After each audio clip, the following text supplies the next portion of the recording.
Condamné à 3 mois d'emprisonnement, dont 3 mois en sursis et au paiement d'une amende de 500 000 francs guinéens par le tribunal correctionnel de Dixine, Sékou Jamal Pendessa, secrétaire général du syndicat des professionnels de la presse de Guinée SPPG, a été mis en liberté ce mercredi 28 février 2024 à l'issue d'un procès en appel de ses avocats. Mais après les débats, la Cour a reconnu le syndicaliste coupable et l'a condamné à 3 mois, inclus les 2 mois passés en prison assortis de sursis. Sur l'action publique, reforme le jugement numéro 093 rendu en date du 23/02/2024 par le tribunal de première instance de Dixine. Statuant à nouveau, déclare Sékou Jamal Pendessa coupable de ce délit de provocation directe à un attroupement non armé ni suivi d'effet. Pour la répression, le condamne à 3 mois d'emprisonnement, dont 1 mois 6 jours fermes et le reste assorti de sursis et à 500 000 francs d'amende. Le condamne au dépens en application des dispositions des articles 122, 135, 632 du Code pénal, 548, 599 du Code de procédure pénale.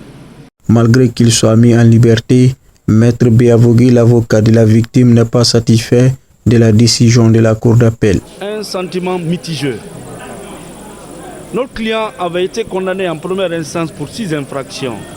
À la Cour d'appel, la Cour n'a retenu qu'une seule infraction, la provocation directe à un attroupement non armé n'ayant produit aucun effet. Même cette infraction-là n'existe pas. Cette décision, c'est une façon de soigner un peu l'image de la justice, un peu. C'est-à-dire le laisser partir, ça aurait été baisser la garde, baisser la tête. Sinon, en réalité, il n'y a aucune infraction.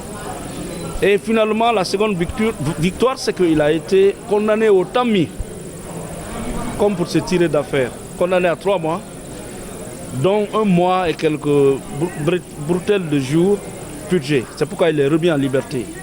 Mais nous allons exercer le pourvoi en cassation, pour ne pas que son casier judiciaire soit entamé. Arrêté depuis le 19 janvier dernier, Sékou Jamal Pendessa hausse le ton et reste toujours optimiste dans cette affaire. L'opinion a été polluée, parfois par des mensonges concernant le mouvement syndical guinéen. Je disais cela à beaucoup d'amis lors des échanges en privé, que les gens se trompent.